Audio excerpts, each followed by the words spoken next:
Excellencies, ladies and gentlemen, good afternoon. May I kindly ask you to take your seats, please?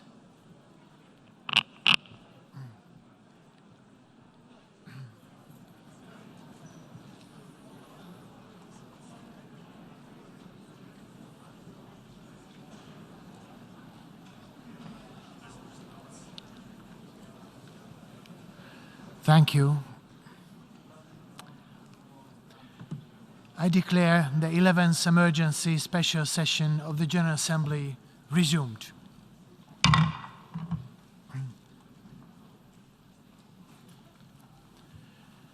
Before proceeding further, I would like to remind members that all meeting participants are encouraged to consider wearing a mask while indoors, including in the General Assembly Hall and in conference rooms.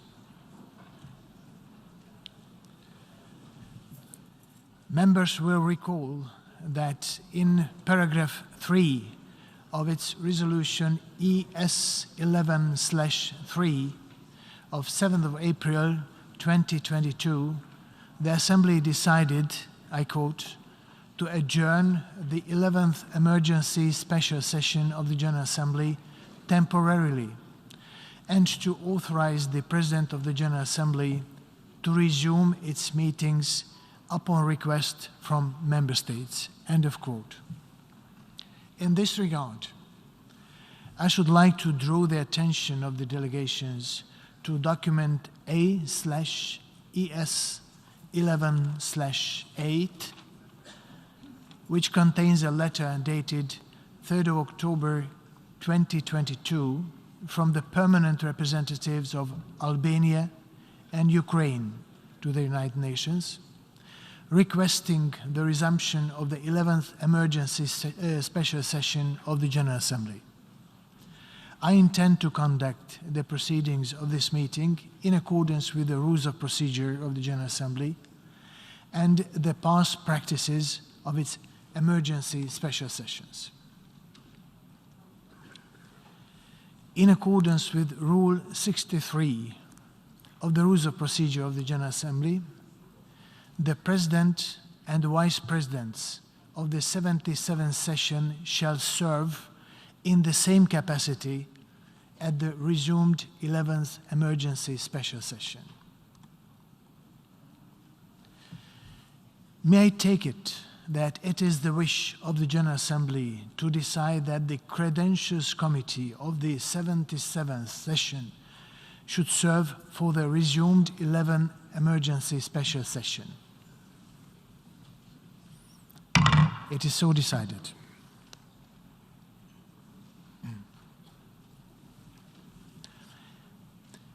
In keeping with established practice, I should now like to invite the attention of the General Assembly to document A/ES 11/9 concerning member states that are in arrears in the payment of their financial contributions to the United Nations within the terms of Article 19 of the Charter.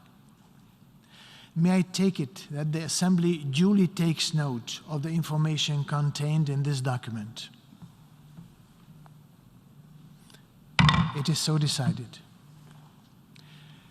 In this connection, may I further take it that it is the wish of the General Assembly to follow the provisions of the Resolution 77/2 of 7th of October 2022, by which the Comoros, Sao Tome and Principe, and Somalia are permitted to vote in the General Assembly until the end of its 77th session, and to also allow these member states to vote at the 11th emergency special session. It is so decided. The General Assembly will now resume its consideration of Agenda Item 5, entitled Letter, quote, Letter dated 28th of February 2014 from the Permanent Representative of Ukraine to the United Nations, addressed to the President of the Security Council, S/2014/136, end of quote. In this connection, the Assembly has before it a draft resolution contained in document A/ES11/L5.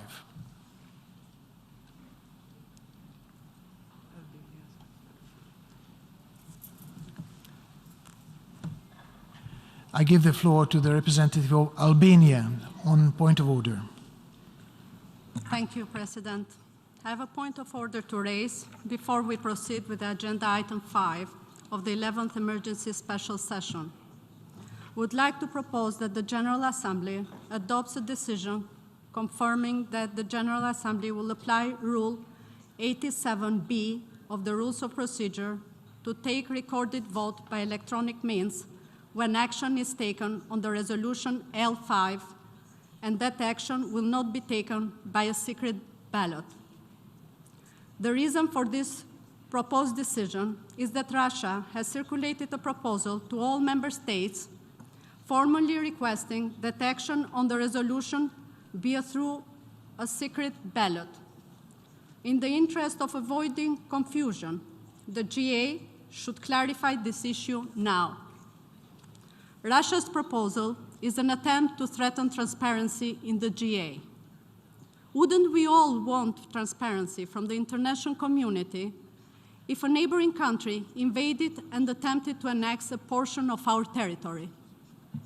Would any member state of the GA support a secret ballot if it was their own territory that someone was trying to annex? The Russian Federation is citing as precedent a 1977 decision to hold the secret ballot in the UN GA. That decision only applies to the narrow choice of the venue for a UN session. In fact, the rest of the resolution was not decided by secret ballot. Indeed, it was adopted by consensus. The decision that Russian Federation cites is not applicable as precedent. A decision on a venue is similar to a decision to elect member states or individuals to UN bodies, which are held by secret ballot. There is no precedent for the GA to hold a secret ballot on a non-venue issue, let alone on an important question of international peace and security. For the entire history of the UN, substantive resolutions, such as the one we have before us today, have been held by a recorded vote, as provided in the Rules of Procedure. Therefore, there is no basis for suspending the Rules of Procedure on voting. We should not play with words, and we should not establish dangerous precedents. Even if it is legally possible to suspend the Rules of Procedure, it is entirely unjustified for this resolution. To conduct a secret ballot on a GA decision would go against decades of precedent and undermine the practices of the world's most representative deliberative body. In this case, we request all member states to vote in favor of our proposed decision to confirm that Rule 87B will apply when action is taken on the draft resolution L5, and that action will not be taken by secret ballot. I thank you. I thank the representative of Albania. The representative of Albania has moved that decision on draft resolution A/ES11/L5 be made by a recorded vote pursuant to Rule 87 of the Rules of Procedure, which provides that, I quote, any representative may request a recorded vote, end of quote, and not by secret ballot. Now I give the floor to the representative of the Russian Federation. Благодарю вас, господин председатель. Господин председатель, мы не очень понимаем, на что ссылается представитель Албании, не говоря уже о том, чем не нравится представителю Албании тайное голосование и как это противоречит демократическим принципам, проповедуемым. Хочу обратить внимание, что Российская Федерация не ставила вопрос, пока не ставила вопрос о проведении голосования по резолюции тайным голосованием. Мы планировали это сделать непосредственно перед принятием резолюции, но поставленный делегацией Албании вопрос относится к реализации отдельной процедурной возможности, предусмотренной правилом 87б, а именно потребовать голосования с внесением результатов в отчет заседания. Наша делегация планировала и планирует поставить вопрос о принятии решений тайным голосованием посредством приостановки действия правила 87 в целом. Для того, чтобы понять, может ли быть реализована процедурная возможность в рамках пункта Б правила 87, сначала надо разобраться с тем, действует это правило или приостанавливается. Поэтому первым, разумеется, должно быть рассмотрено российское предложение. Иной порядок просто не имел бы смысла. Но даже если против всяческой логики будет принято решение сначала провести по отдельному голосование по отдельному вопросу в рамках пункта Б правила 87, мы хотели бы сразу же подчеркнуть следующее. Это никак не предрешает, не отменяет рассмотрение самостоятельного предложения нашей делегации о том, чтобы приостановить действие правила 87 целиком для проведения тайного голосования. Мы такое предложение внесем. Благодарю вас.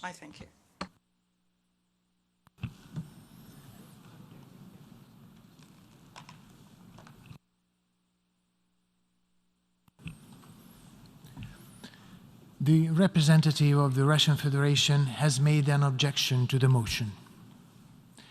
Pursuant to Rule 71 of the Rules of Procedure, the point of order shall be immediately decided.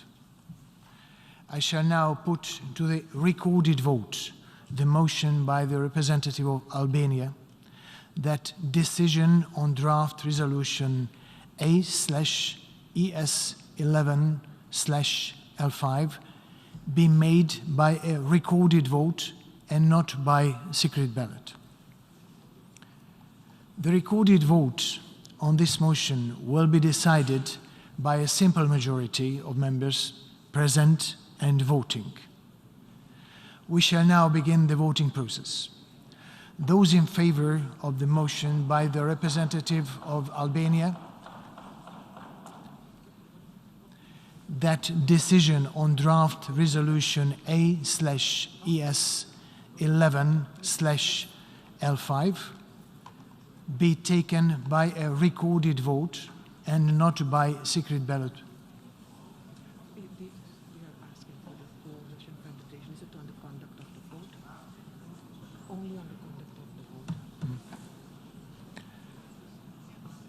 The delegation of the Syrian Arab Republic is asking for the floor.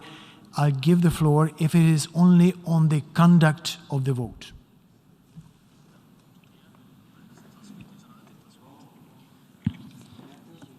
شكرا سيد الرئيس. Thank you, Mr. President. الحقيقة ما فهمته من طلب what I understood وفد الاتحاد الروسي أنه ينوي from the أو يطرح Russian Federation's تصويت على request is تعليق that مادي وليس على they الاقتراع will السري. propose the suspension of an article and not لكن قراركم أن تذهبوا of the باتجاه rule and الاقتراع not the secret التصويت على ballot, مقترح but your الاقتراع السري decision الذي اعترضت عليه to continue and proceed with Albania's إذا كان فهمي صحيح proposal was the reaction. If my understanding was correct, the Russian Federation requested something different and did not propose the issue of a secret ballot. I hope to clarify this situation.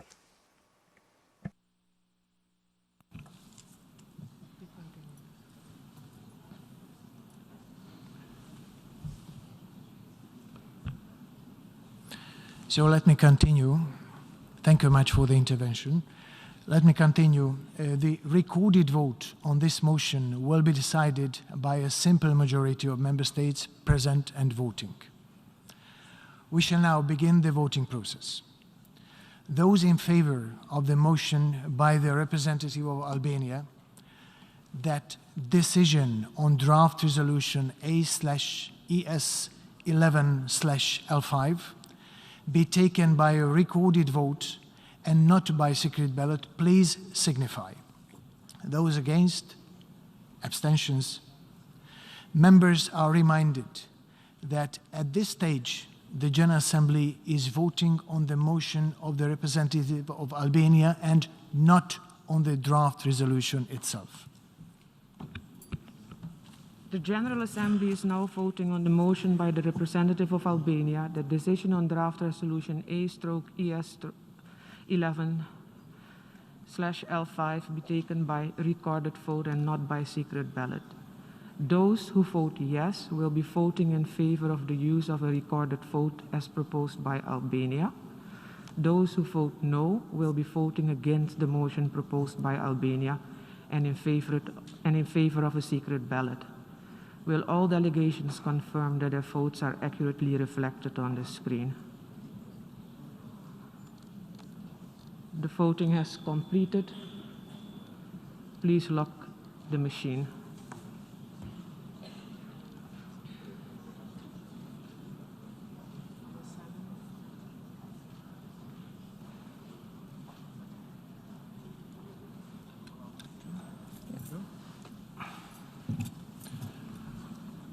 The result of the vote is as follows. In favor, 107, against 13, abstention 39. The motion by the representative of Albania is adopted. The General Assembly therefore will take decision on draft resolution A/ES11/L5 by a recorded vote after the debate on the item.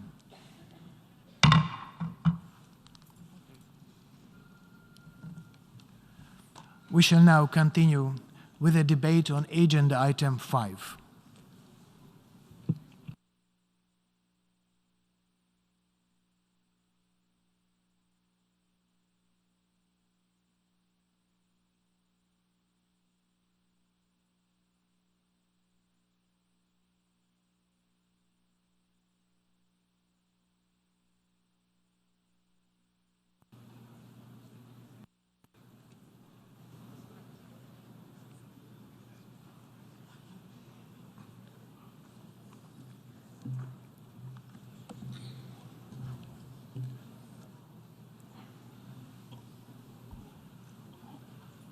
Excellencies, the war in Ukraine should have been never started. But it will end one day. Guns will be silent, but when? At what cost? How many people will have died? How many families separated? How much more suffering endured? What will Ukraine look like when peace returns? And what will the world look like? Столько жизней потеряно. So many lives have been lost. Столько всего разрушено. So much has been destroyed. В этой войне не будет победителей. There will be no victors in this war. Проигрывают все. Everyone will lose. Les prix de l'alimentaire sont enflammés. Food prices La are faim skyrocketing. et la famine menacent des communautés dans le monde entier. is threatening communities throughout the world. I thank the Secretary General for leading on the Black Sea Grain Initiative. وقد أدت هذه الصفقة التي توسطت فيها الأمم المتحدة إلى تحرير 6 مليون طن على الأقل من المواد الغذائية. أكثر من ربعها يذهب مباشرة إلى الدول ذات الدخل المنخفض. low-income countries. we shall act together to achieve the full implementation of this initiative. And it is imperative that we secure its renewal beyond mid-November. Excellencies, as the horrors in Ukraine were not enough, we are forced to live with the constant fear of nuclear disaster. I commend the work of the IAEA to ensure the safety of nuclear plants in the war zone. The IAEA has warned there is, I quote, playing with fire, end of quote. When it comes to nuclear issues, any irresponsible action or statement is unacceptable. And any threat of using nuclear weapons should be universally condemned. The UN Charter is clear. The General Assembly has been clear. The Secretary General has been clear. Aggression is illegal.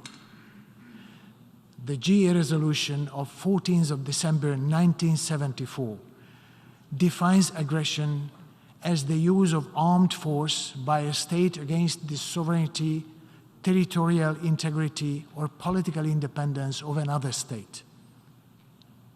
This act is called as inconsistent with the Charter. Invading a neighbor is illegal. Article 4 of the UN Charter states that, I quote, all members shall refrain in their international relations from the threat or use of force against the territorial integrity or political independence of any state, end of quote. Annexing territories of other countries by force is illegal. The GE resolution of 24th of October 1970, the Declaration on Principles of International Law concerning friendly relations and cooperation among states, has reinforced that the territory of a state shall not be object of acquisition by another state resulting from a threat or use of force. It is incompatible with the purposes and principles of the Charter. And as the Secretary General pointed out, the referenda in the occupied regions, I quote, cannot be called a genuine expression of the popular will, end of quote. When it comes a daily routine to watch images of destroyed cities and scattered bodies, we lose our humanity. We must find a political solution based on the UN Charter and the international law. We need to keep the door open for diplomacy. The fighting between Russia and Ukraine must stop. As the General Assembly has decided in its resolution adopted on March the 2nd, 2022, I quote, troops of the Russian Federation must be withdrawn from the territory of Ukraine within its internationally recognized borders, end of quote. What is the alternative? A world without shared rules, a world without peace, a world without future. We must recommit to the values, principles, and purposes of the Charter.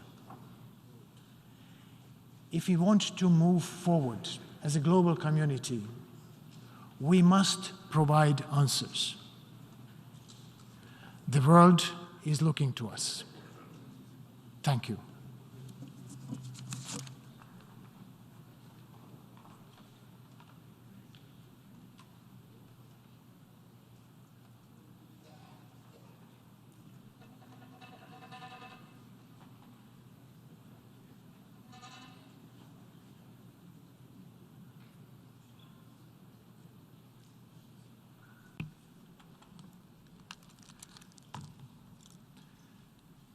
Now I give the floor to the distinguished representative of Ukraine to introduce draft resolution A/ES11/L5.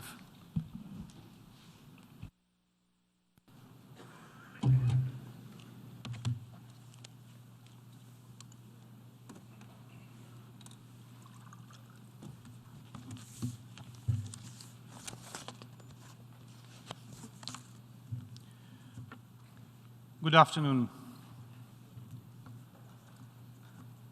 It's going to be a very difficult task for me today, for many reasons.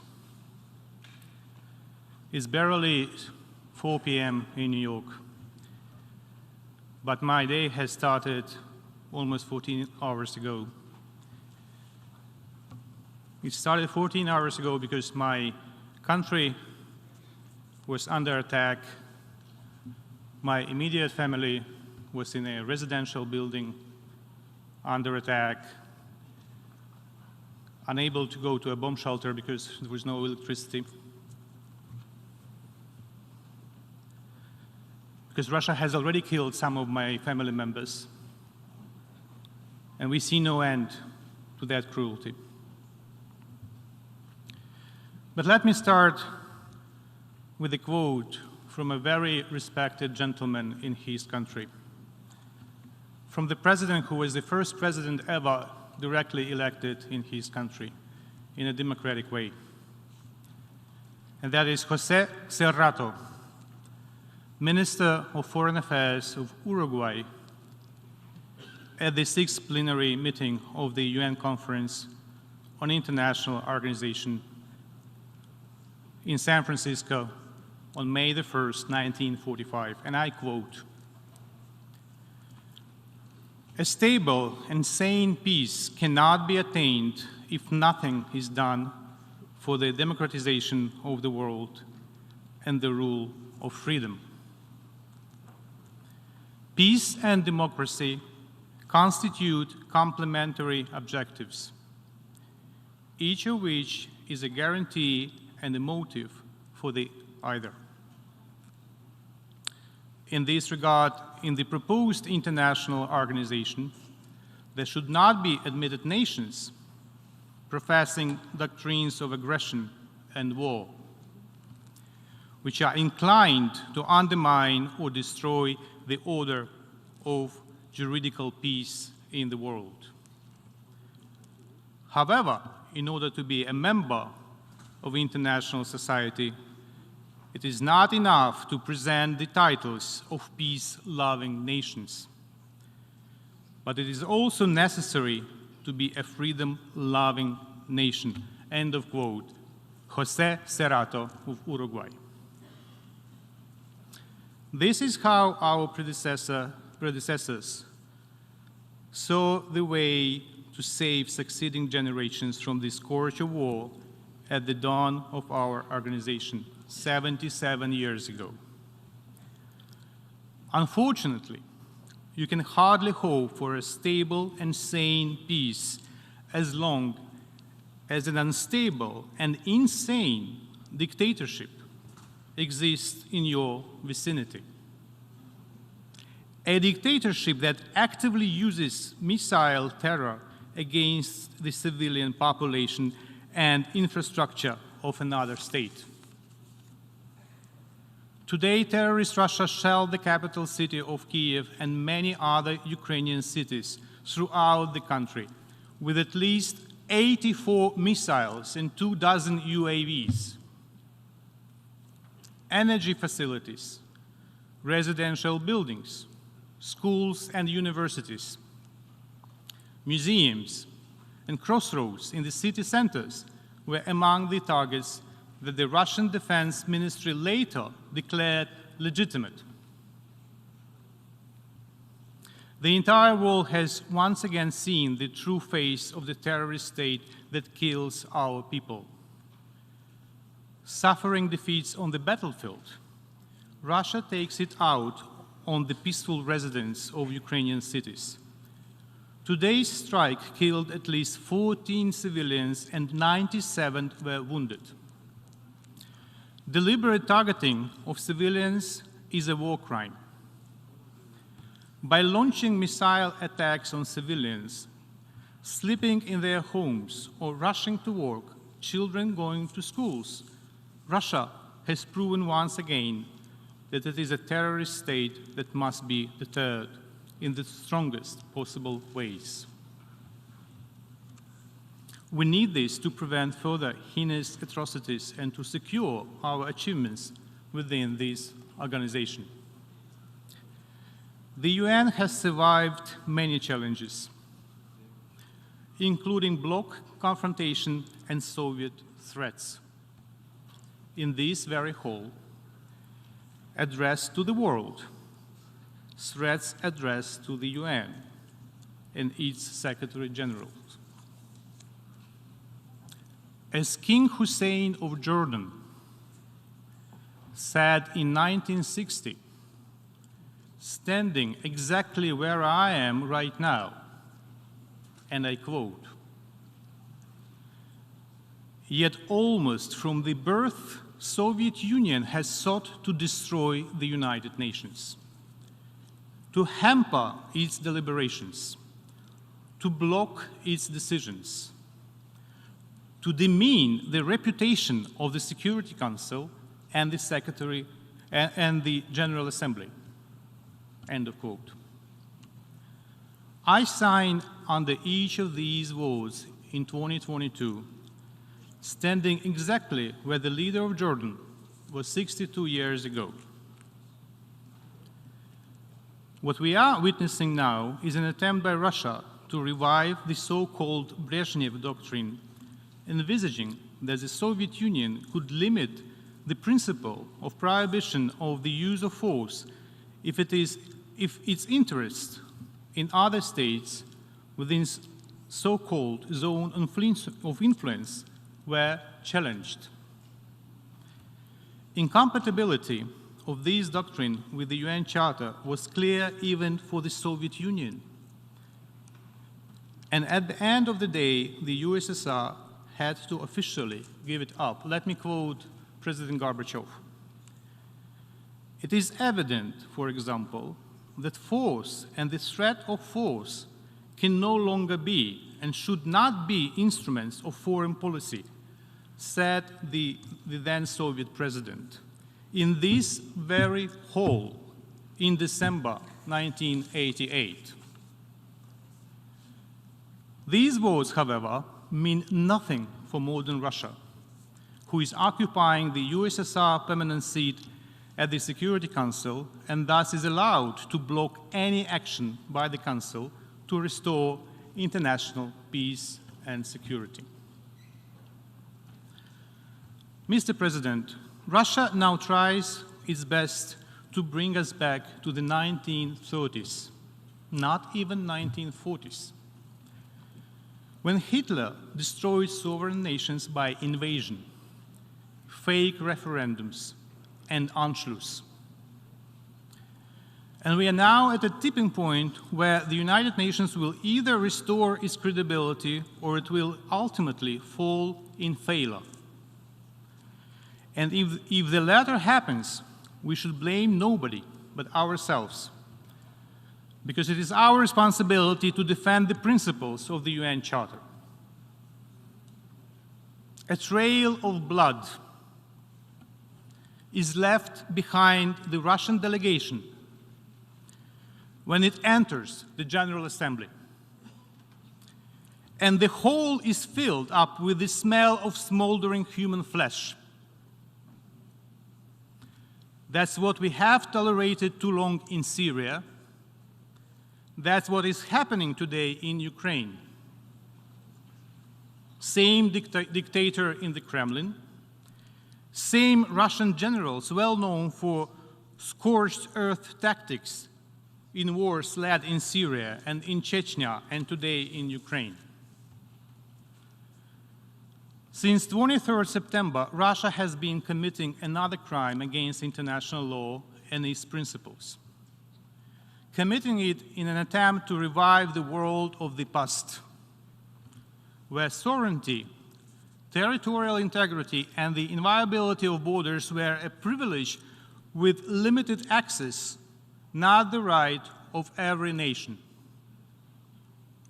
The sham referendums in 4 Ukrainian regions, followed by unlawful decisions by the Russian president and parliament, served this very purpose and thus posed an existential threat to the United Nations and its charter.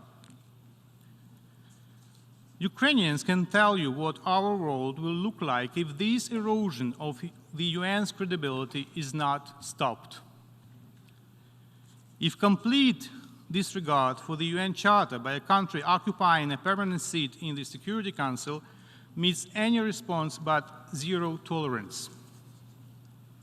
Death, human suffering, and destruction are immediate outcomes. As it was in the city of Zaporizhzhia on the night of the 9th of October, when Russia fired over 20 missiles on residential areas which killed at least 13 and injured 60 civilians, including 6 children. And let me remind you that Zaporizhzhia is the main city of one of the 4 regions that Russia has claimed following the sham referendums. Moscow has even included the reference to Zaporizhzhia in its constitution. Please forgive me use of the term constitution in relation to that worthless piece of paper.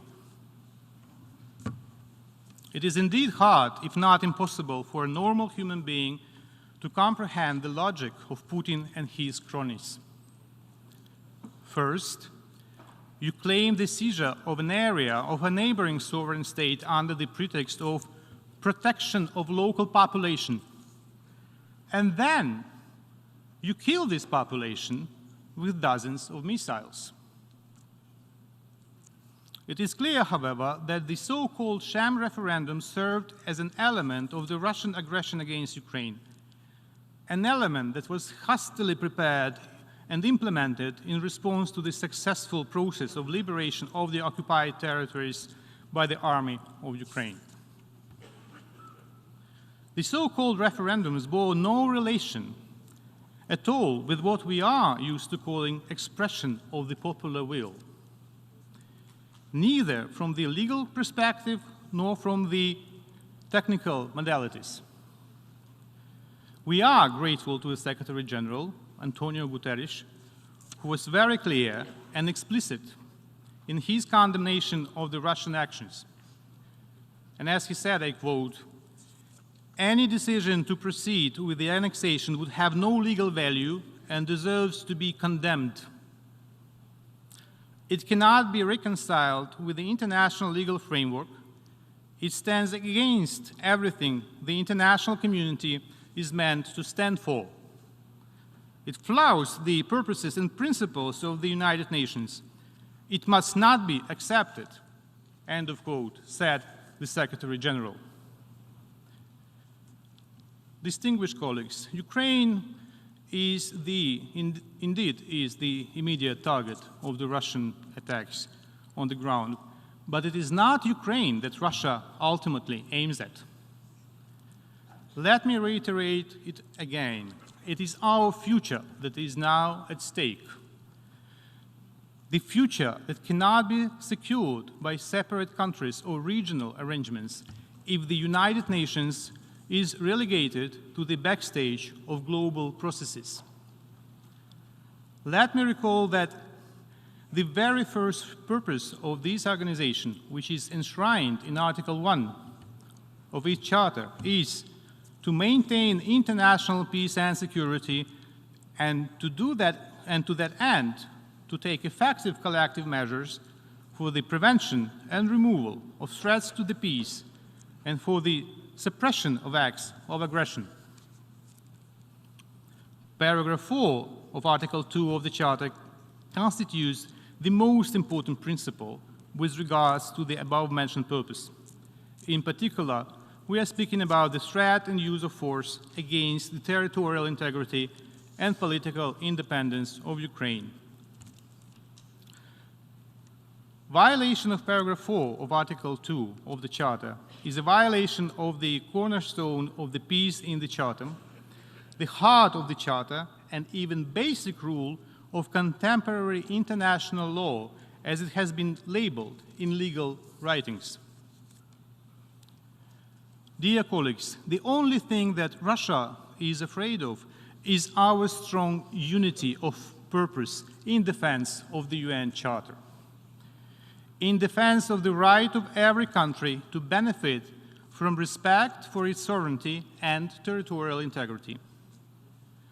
We have to save the United Nations, not for the sake of these whole, high-level weeks or other procedural and protocol issues that have been our routine since 1945.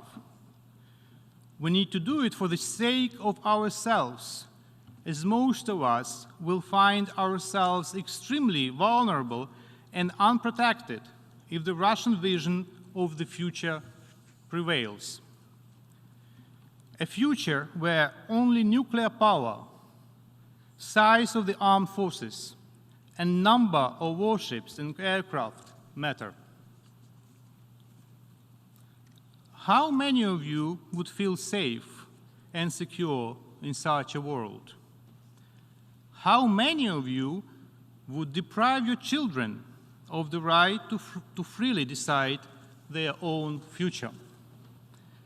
The answer seems obvious, and we have to rally around the UN Charter and to reconfirm that its principles remain a strong shield to protect all nations, large or small, members of alliances or neutral ones, on all continents. That was the spirit of our common commitment to save succeeding generations from the scourge of war. The spirit that guided our predecessors in San Francisco 77 years ago. The same spirit should guide us now, in particular during the vote on the draft resolution, Territorial Integrity of Ukraine, defending the principles of the UN Charter.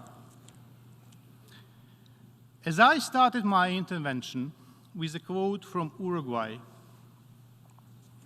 and to illustrate what unites us all, even if countries are 10,000 kilometers apart. Let me finish with a quote from the French Foreign Minister, Georges Bidault, at the conference in San Francisco in 1945, and I quote, "Justice is another word we must reinstate in all its loftiness. Justice in keeping with international democracy. Justice which gives full recognition to the rights of all countries, including those which do not come under the generally recognized term of great powers. A point I would particularly stress," said the French Foreign Minister in San Francisco. It will be a vote for the UN Charter, for each country, for each of our citizens, for your families, for your children. A vote for justice, and I urge you to support the draft. I thank you very much.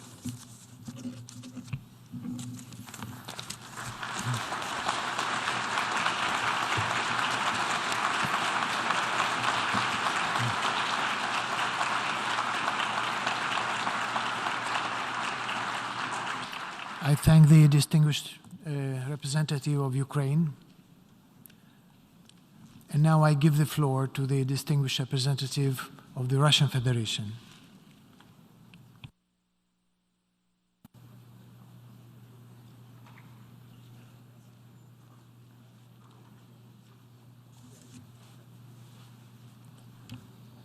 Уважаемые коллеги, Colleagues, хочу начать с I would процедурных like to вопросов. start with procedural issues. Вы сейчас You все стали свидетелями have all just now возмутительного witnessed мошенничества, an outrageous fraud. в котором, к большому сожалению, председатель To our Генассамблеи great сыграл ключевую роль. regret, the President of the General Assembly Нам played a key не дали role. слова по порядку We ведения were not заседания. given the floor on the point Лампочка of об этом order.